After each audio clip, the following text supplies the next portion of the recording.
fake election or of a false election are dire, dangerous, and grave. And this is what we're dealing with right now. And I really wish that the American people, I pray that the American people really, really wake up from this nightmare that we are in, and we use these beautiful Marines and this beautiful sailor who were killed today and their lives, and put their lives, make their lives mean even more than just their sacrifice and offering to us their last true measure of devotion to us, to America, to the values that we cherish, the freedoms that we have. So I could go on and on, but I really, my heart just goes out to the loved ones of these men and women that are serving over there, and these that lost their lives, and the families that are all whether or not some chaplain and some officer comes walking up to their door and knocks on their door. Before they knock on that door, these people, their knees will be buckled. I know how it feels to have to walk up that sidewalk or that curb and go to a door and knock on it, and it tears you apart. But as bad as you might feel, imagine how they feel. General, we have some clips tonight to play from the press conference done this evening by Biden, as well as from a general speaking at a press conference at the Department of Defense. So we've got several clips to play and have you comment on those. And then we're going to also take some emails from folks. If they have questions of you, they can go ahead and start sending those in. We'll screen those and ask your questions to General Flynn. You can email us, Brannon, B-R-A-N-N-O-N, Brannon at frankspeech.com. It's Ask Brannon. Ask Brannon at frankspeech.com. Ask Brannon, B-R-A-N-N-O-N, Ask Brannon at frankspeech.com. We'll go through some of your emails and ask your questions of General Flynn after we have gone through some of these video clips tonight. Before we get to those video clips, General, you have said several times here that this was completely avoidable. Can you explain to our audience tonight how this could have been completely avoided? Yeah, I think if they had just followed, just basic military tactics, meaning just allow the military to provide what exactly it is that I know full well what they can do.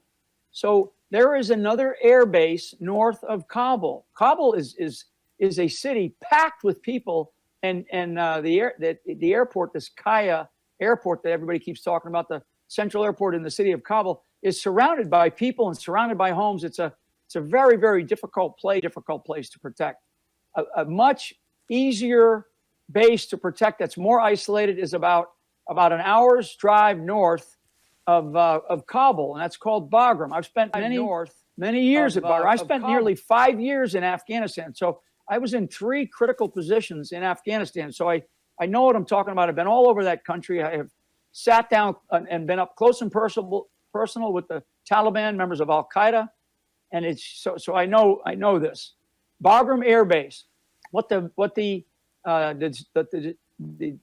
decision of this president should have been was to maintain Bagram and pull all military and pull all U.S. citizens first priority, U.S. citizens first, into Bagram. It's a large base. It has multiple airstrips. It has a cantonment area that can be well protected.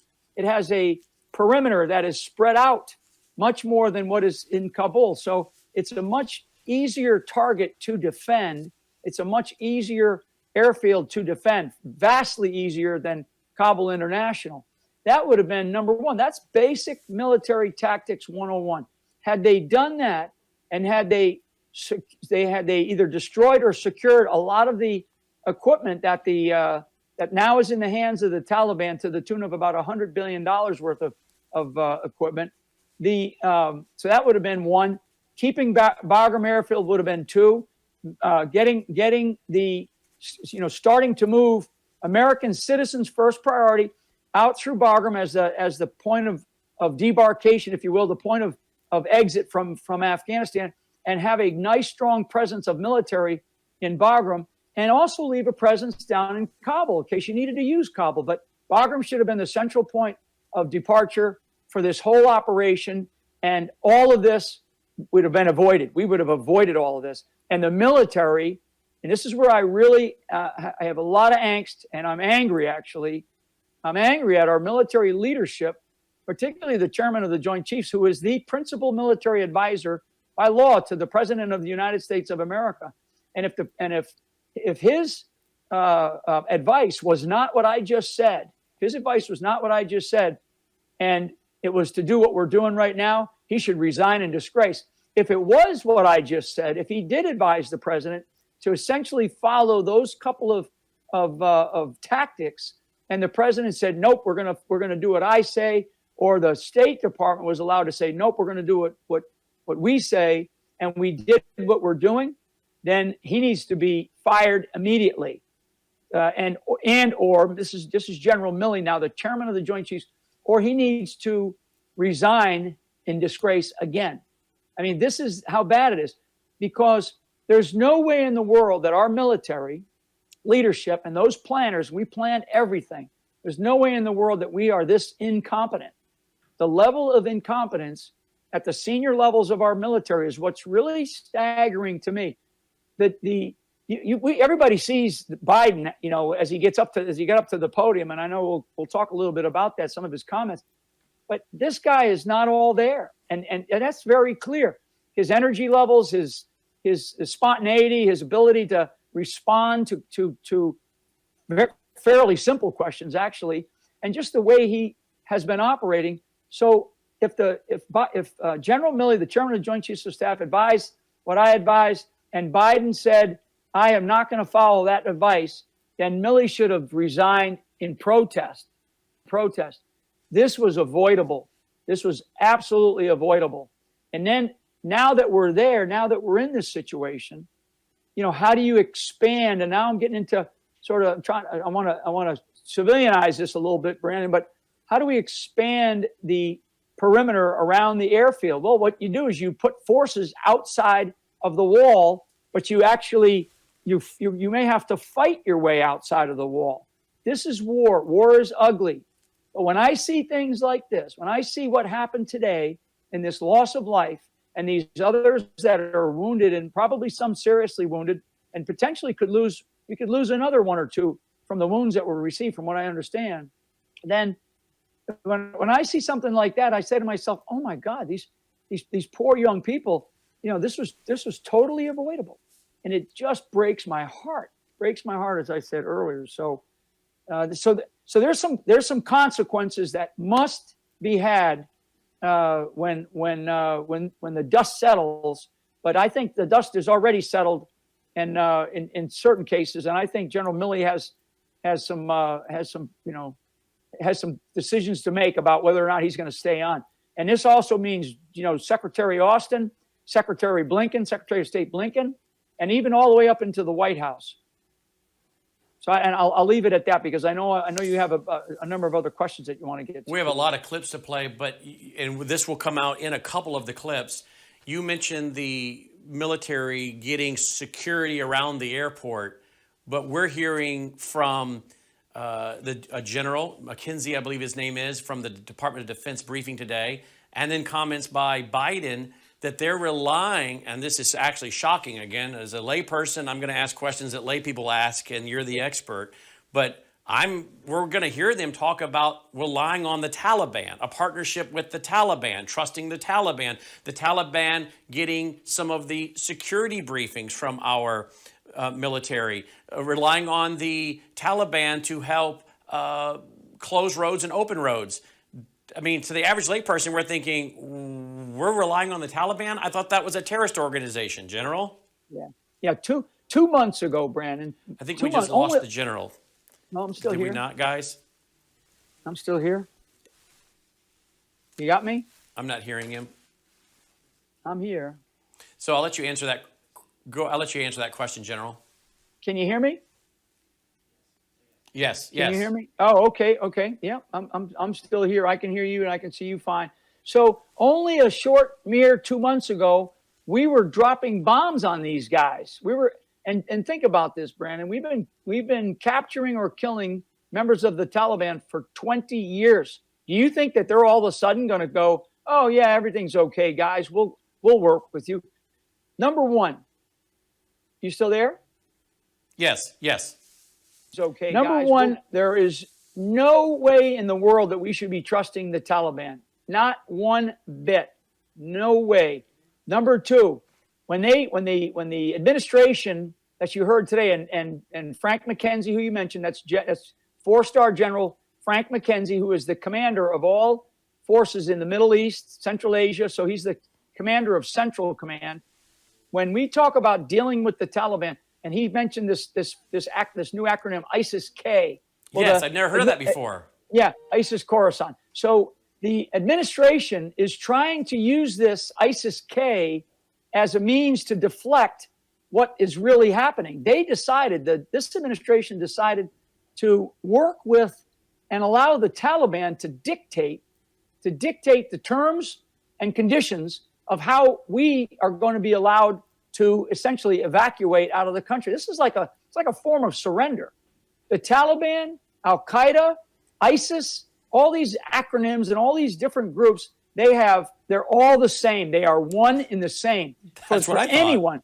For anyone. Yeah. The United States intelligence community, all of these people, all the people from the White House, I'm telling you, I've been fighting these guys. I have faced them. I've defined them. And this is one ideology that we are facing. It is a form of radical Islamist ideology. And they are all one and the same. They are cut from the same cloth. Do not, for any audience, for anybody listening, do not allow yourself to be fooled by the administration going, oh yeah, it's these ISIS-K guys. It's not the Taliban. Can you who we're dealing explain with. why they're all of a sudden calling it? I mean, Obama would call it ISIL. We would call it ISIS. Now Biden's calling it ISIS-K. Can you explain why they're adding the K? Yeah, I mean, they're adding it as a distraction because they're trying to convince us, the American people, that this is some sort of different offshoot of a group that, just suddenly popped up on the screen to the American people. That's the propaganda of this, is they're trying to create a diversion, a distraction. I'm serious about this. That's what this administration is doing. When I heard Frank McKenzie, General McKenzie's speech today in an afternoon presser at the Pentagon, and again, he's the commander of all these forces, and he gave a speech. And I was sitting there and I'm saying, oh my God, this speech was written by somebody in the White House. I don't think he believed a word of it. And if he did, then shame on him. And he's another one that needs to go. We've got to be and sadly, we don't have an Abraham Lincoln in office or a George Washington in office or a Donald Trump in office. The incompetency of our senior flag officers that are in this chain of command, and frankly, probably a few others who names aren't as visible as General McKenzie or General Milley. There's a lot of reckoning that needs to go on in the military because the level of incompetency is staggering. Let me play, General. I think we have a clip from General McKenzie today. If this is the one I'm thinking of, we have two of them. Let me play this one and have you comment.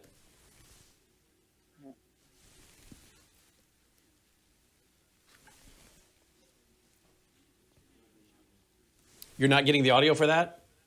I'm not. What does he generally say? Because I watched it. What was that? I hope the audience saw it. What he's talking about is they're reaching out to the Taliban. They're sharing information with the Taliban. They've even asked the Taliban to secure certain roads and things for them. I mean, this is... Yeah. Okay. So I remember that part. So I was stunned, irritated, all the emotions that you can imagine as I was hearing him say that. And I'm saying to myself, okay, so what you're admitting to is that we've surrendered. We've surrendered to the Taliban. And we are now in the sort of the Alamo. And the Alamo in this case is called H-Kaya, is what he kept saying today, H-Kaya. It's an airport. It's the Kabul International Airport. And we are in sort of the last bastion of this Alamo in Afghanistan. And we're trying to get out of there with our without putting our tail between our legs. So part of what I'm really saddened by is that we are now pretending, and we're telling the American people that, and we're pretending, we're lying to the American people that we're dealing with the Taliban. There's no dealing with the Taliban. There's no way that we should be dealing with the Taliban. We should be destroying the Taliban. We should be going after number one priority right now. So the next step, because I've already just addressed what should have happened. What we should be doing now is telling them we are going to stay here as long as it takes to get the last American citizen out. And, period. The Taliban was still holding hostages, Brandon. The Taliban had U.S. hostages, at least one that I'm aware of, that they've been holding on to for a year. So there's no way in the world that we should be trusting the Taliban. The only reason we're dealing with the Taliban is because Joe Biden surrendered to the Taliban. He surrendered. And that's a shame. That's the reality of war. If you decide that you are going to lose, there's no way in the world. And like I stated the other day in a op-ed that I wrote, but yet we still have options. But what I got out of President Biden's press conference today, or his speech today, was that he's not giving up on his decision to get out of there as fast as we can, with whatever we can, and then to potentially leave 1,000 or 1,500 or a number that we don't know, but we know it's over 1,000 American citizens behind. And I understand from good sources that are Afghans as well as Americans that many of those people aren't in Kabul. Some of them are in other parts of the country. Wow. General, I think we have got the clip of McKenzie now. Let's roll that in the control room, please. So in terms of practical things that we're doing, okay, again, we've reached out to the Taliban. We've told them you need to continue to push out the security perimeter. We've identified some roads that we would like for them to close. They've identified that they will be willing to close those roads because we assess the threat of a suicide-borne vehicle threat is high right now. So we're going to rely on the Taliban to close roads and monitor roads. And he said, hey, we assessed that a suicide, buddy, a suicide vest or a suicide bomb, not a vest. It may have been a suicide vest, but the bomb that exploded today was a huge, huge bomb, which had to get through the Taliban, okay? So the Taliban enabled today's bombing. If anybody tells you otherwise, if anybody from the government, anybody from the intelligence community tries to tell you otherwise, they're lying through their teeth.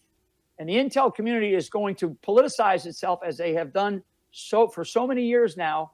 And they're going to try to help shape the narrative that the White House needs to cover their rear ends and get out of this thing as cleanly as they can possibly get out of. But war is not clean. The enemy has a vote. And today, the enemy voted. And the vote that they gave was to say, not only are we going to control your exit, we're going to dictate other aspects of your exit, and we're going to continue to take little pieces of your rear end, from you as you go out as you fight your way off of Kaya, off of H Kaya, as he kept saying. And I wish that you could maybe put that link, to put the whole link of his thing on your frankspeech.com or lindelltv.com, so those people that couldn't see it today can watch it, because people need to watch that. This is a leader, supposed leader, that has responsibility for all the men and women in Afghanistan right now. And that includes the citizens. I think we have one more clip from him, guys, of General McKenzie. Cue me when we can play that. We'll play it and then have General Flynn comment on it. Give me a thumbs up when you're ready for that. So, General, again, this is really hard for the lay people to understand, because as a layperson, I was told by some military people that we have a standard policy of how to get out of countries. Now, the acronym I was told is NEO. Does that mean anything to you? Yeah, it means a lot to me. And I know, and NEO is non-combatant evacuation operations. That means people who are not military are evacuated, and it's an operation, right? It's a military operation. NEO, non-combatant evacuation operations. A non-combatant is anybody that's not military, right? So people from the State Department, contractors, any American citizens. I have been involved in them, and I've been involved in big ones, not like this. I have planned them, and I have supported them throughout my career. So I know a lot about non-combatant evacuation operations. There are two types. There is one when it's in a permissive environment, meaning it's like after a hurricane, you do a NEO in Haiti, right? And we have a hurricane in Haiti, it wipes out a bunch of things. So we get down there, we help in a very permissive environment, meaning there's no enemy shooting at you or trying to kill you while you're doing it, and you're able to evacuate citizens, right? So that's an example where you have a hurricane or you have a tornado and you have a NEO, you have a non-combatant evacuation operation, not under threat, and you're able to safely pull people out of the danger zone and bring them to a safety zone, right? Well, this is a NEO of an extraordinary level and a non-combatant evacuation operation of an extraordinary level, and it is in a non-permissive environment, meaning that it is a threatening environment where you have an enemy and an enemy at the gates. That's how close they are. They're not out into the mountains. They're not out, miles and miles away behind some set of walls. They are at our gates. The enemy is right there. This is an Alamo-like situation.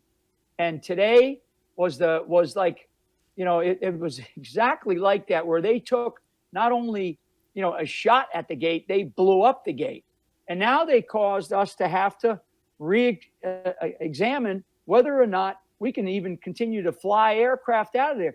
And the White House and Frank and General McKenzie, they kept touting how many people they've gotten out. We've gotten 100,000 people out in the last, 2 months. And we've flown 19 sorties. And he threw out all kinds of numbers. He talked about, we have Apache helicopters on the airfield and, we're ready. Well, if they were ready, if we had all this stuff, then why did that happen this morning? Why did that happen? Why did this attack happen? So NEO is a very known type of operation by the military. We do it in permissive, meaning no threat, and we know how to do it when there is a threat. And in this case, if in a threatening environment, one of the first things that you do is you clear the area completely. I mean, you clear it out at least as far as the distance of what we call small arms fire or mortars, right? Which is quite a ways. Right. So you have to clear the area back so that you can bring the people in safely, and they can sit on the airfield until they get manifested onto an airplane. Because I mean, these guys have rocket propelled grenades that we gave them. They have mortars that we gave them. They have machine guns that they took from us. I mean, they can fire these things just over those walls right now. They can throw grenades. We gave them grenades. So I hate to say it like this, but this White House has surrendered to the Taliban. There's no other way to look at this. But you wouldn't know that listening to Biden today, because he says, we're going to track you down and we will not forgive. Let's get to that clip. But first, let's go to this about a 2-minute clip from General McKenzie saying some of the things General Flynn has said that he wants you to hear, that we can post later at frankspeech.com. But General Flynn wants you to hear this full statement, and then we'll have General Flynn comment before we start playing the clips by Biden and having General Flynn respond to those clips. Here's General McKenzie today in the Department of Defense briefing. We're doing everything we can in concert with our Department of State partners to reach out to them and to help them leave if they want to leave. And remember, not everybody wants to leave. Yesterday, we brought in over 500 American citizens.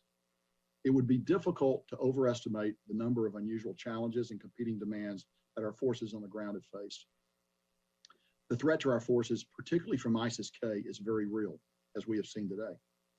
I would also like pride I have in the creative, determined, and professional way that our forces have overcome those challenges and to deliver the results that we talked about in my opening portion of the remarks, the number of people that we've been able to extract from Afghanistan.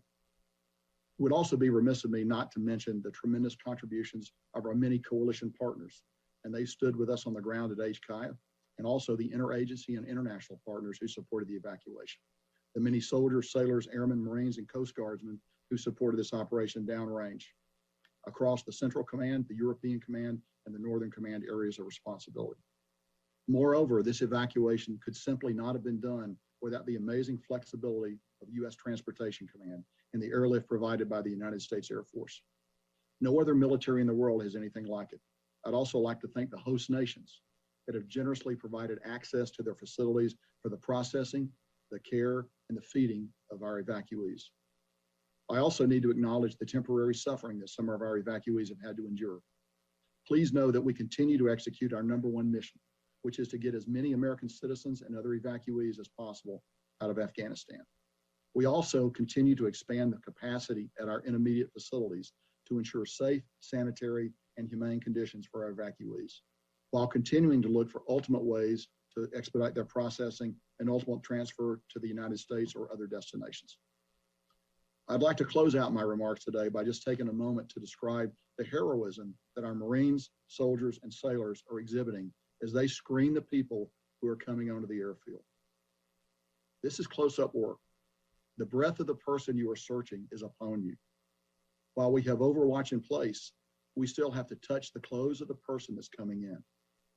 I think you all can appreciate the courage and the dedication that is necessary to do this job and to do it time after time.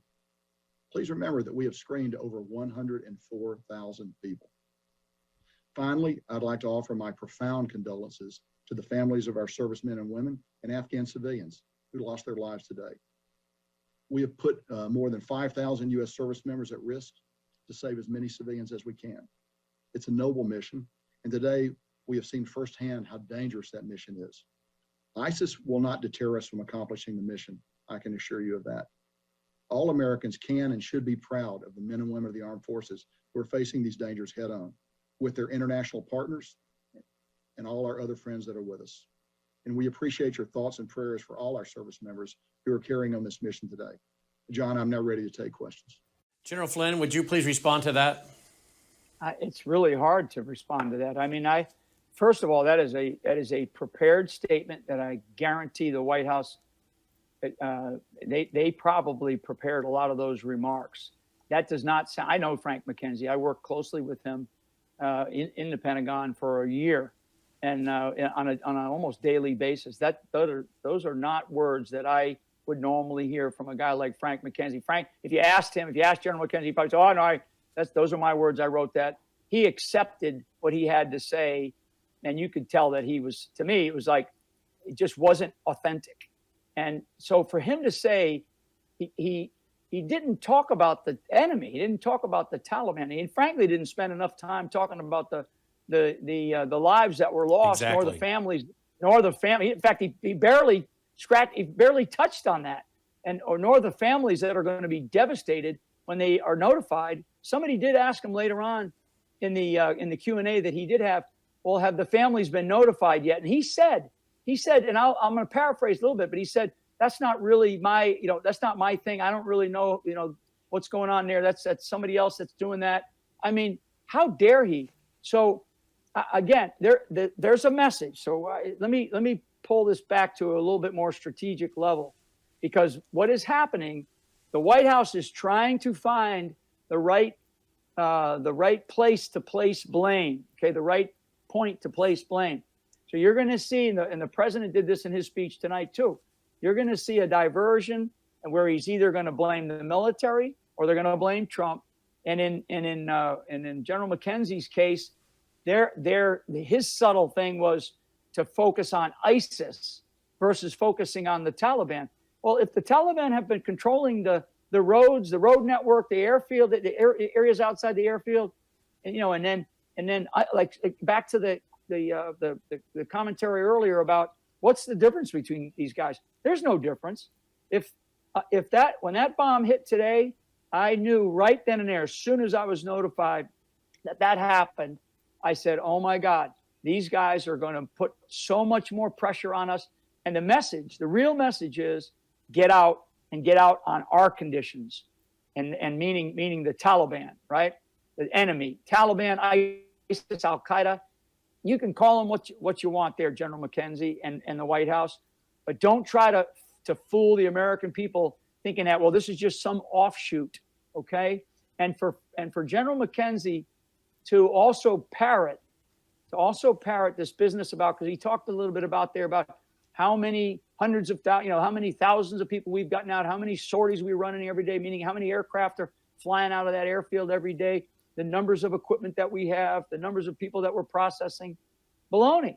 All I want to know is that the American leadership, that American leadership will not leave one American left behind in Afghanistan.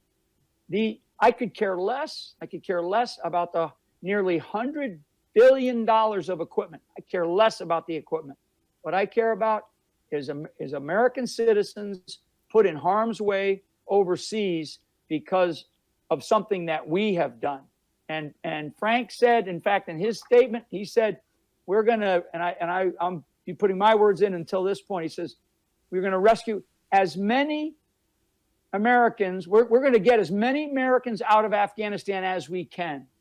He said, and he said it twice, as many Americans out of Afghanistan as we can. And that, to me, that's unacceptable. Unacceptable. I would say, if I was his boss, I would say, as many. What does that mean?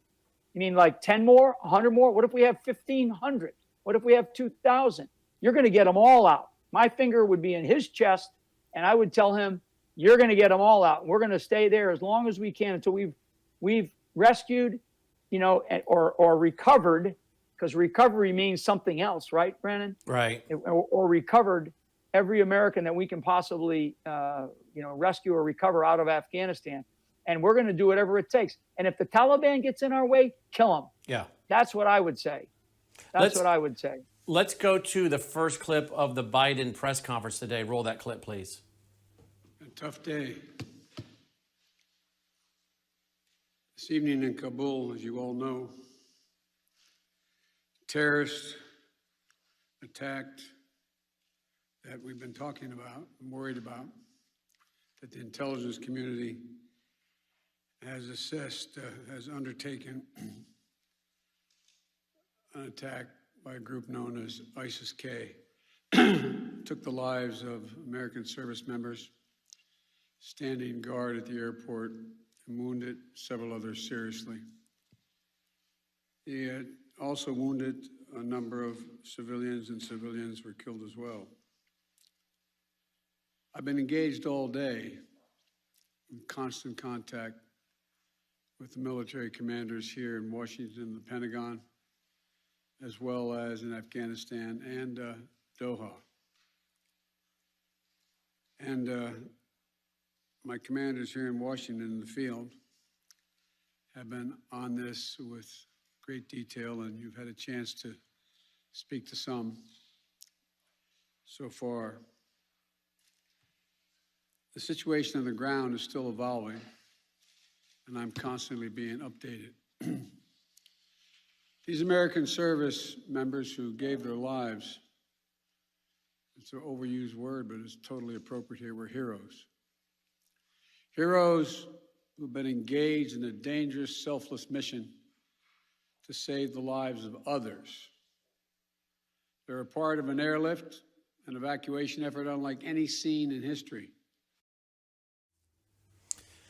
Something like we've never seen before. Well, some people remember Vietnam, don't they, General Flynn? Yeah, I mean, it's not just Vietnam. It's everything that's going on with this thing. Here's what I would tell people that are listening and paying attention to this. I mean, we have, and I actually that press conference done by Biden, the way I felt, I was frightened. It was a frightening type of statement or set of statements and answers to questions that were totally set up, and trying to. I mean, I felt bad for Biden as a human being, because he's just incapable of withstanding the pressure of this type of a job. He looks weak. But he looks very weak. I mean, for all the people out there that are watching this and think that there's going to be, some fairy dust sprinkled on America and we're going to suddenly recover from this nightmare that we have been a part of, get over it. Get over it now. And do I have all the answers? No, I don't have all the answers. Does a Mike Lindell have all the answers? No, but are we fighting for the truth? Yes, we're fighting for the truth. For what happened, what is happening and unraveling in Afghanistan, and frankly, the alliances that are breaking apart or will break apart because of this. And when I say alliances like NATO, alliances that we have out in the Pacific with countries like Japan and South Korea and the Philippines and Australia.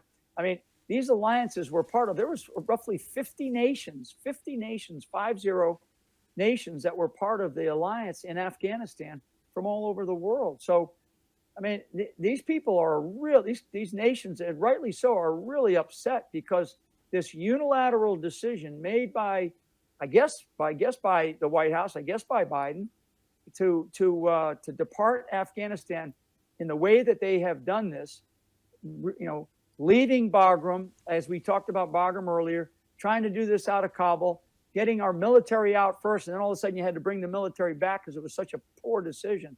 I mean, there's no fairy dust coming, folks. There's no cavalry coming.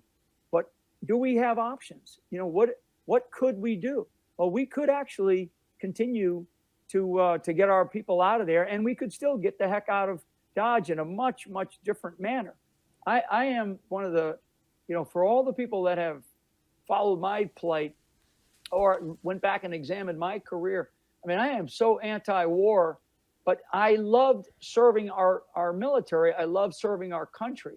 And I did it because I knew that there's a lot of people that won't stand up to serve the country in that way. And that's okay. That's okay because people serve in all sorts of ways. But that was in my fiber. That was in my fabric. I decided to join the military. And if they wanted to send me, if the country decided to send us off to war, so be it. That's what I was okay with that. I could live with that or die with that if that was going to be my fate. But what I'm telling people is that we do not have to be like this. We do not have to go through this kind of tragedy. And frankly, the recovery out of this is going to be very, very difficult. And because aren't China and Iran and North Korea and Russia watching this weakness? Yeah, those are the big winners. China's really the big winner in all this. I mean, there's a geopolitical and a geostrategic component to all this where, you have Afghanistan is surrounded by five nuclear countries: Iran, Russia, China, India, and Pakistan. So that's what surrounds that neighborhood. It's a tough neighborhood. And I have been in all of those countries except Iran. So what I'm telling you is that this is a very difficult neighborhood. The geopolitics behind it is there's reasons to stay and there's reasons not to stay. I mean, this is 75, 80 years after World War II, and we're still in Europe, right? And we destroyed the Nazis in World War II, but we had to stay there because we had to make sure that certain things didn't happen between the various European nations, and also the creation of and the expansion of a NATO alliance. So there's a lot of geostrategic things that are happening